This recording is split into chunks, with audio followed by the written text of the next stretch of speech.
Bill Merchant, historian and curator here at the D&H Canal Historical Society.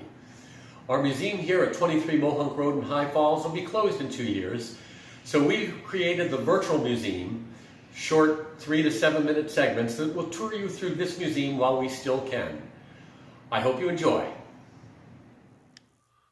I know I've spoken about the engineers that built the D&H Canal. Today I think I'm just going to talk about John Augustus Roebling, this man right here.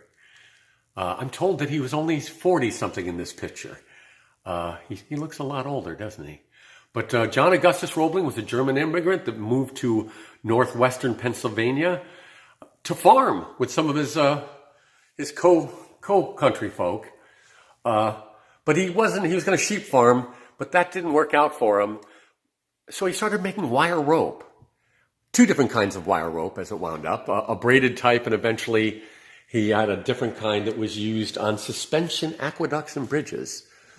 John Roebling's regular wire rope was used on the gravity railroad.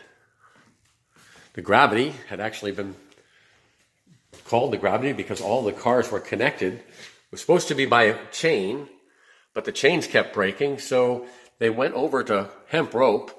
Hemp rope didn't last the season.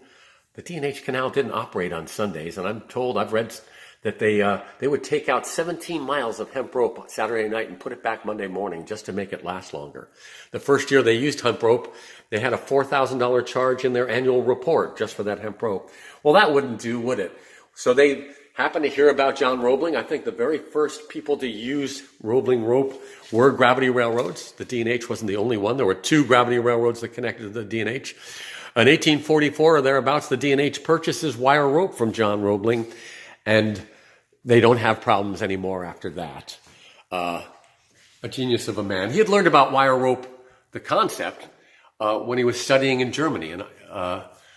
But he came over, and when he didn't make it as a farmer, he started making wire rope on his farm instead. Eventually, he opens up a wire rope factory in Camden, New Jersey. And between 1847 and 1850, he makes a series of 4 suspension aqueducts for the D&H Canal Company.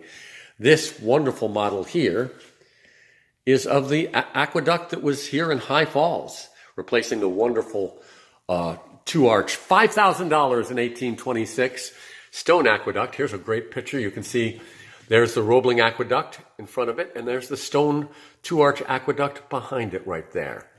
He also did this is the aqueduct over, I believe, the Lackawaxen River. Here, I'm sure this is the Lackawaxen Aqueduct here. Suspension aqueducts and bridges were a real innovation in American history. Here's the Neversink Aqueduct. The Neversink and the High Falls aqueducts were less expensive. They didn't have any piers in the middle of the river. And finally, of course, let's see if I can reach up high enough.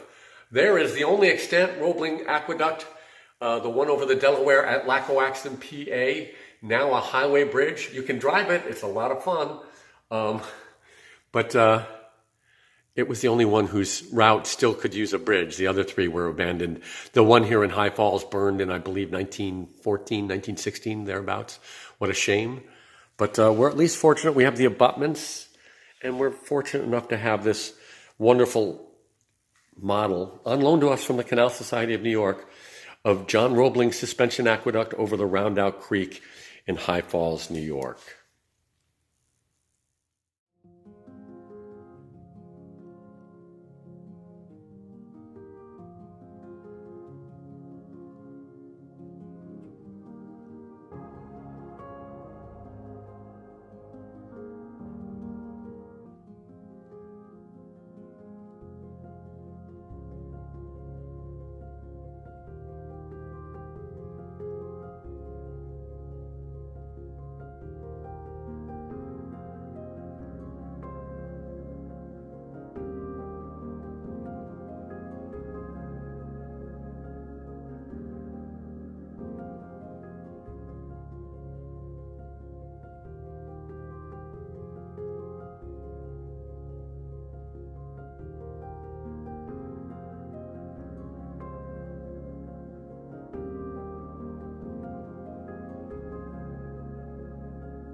Thank you so much for joining us in our virtual tour.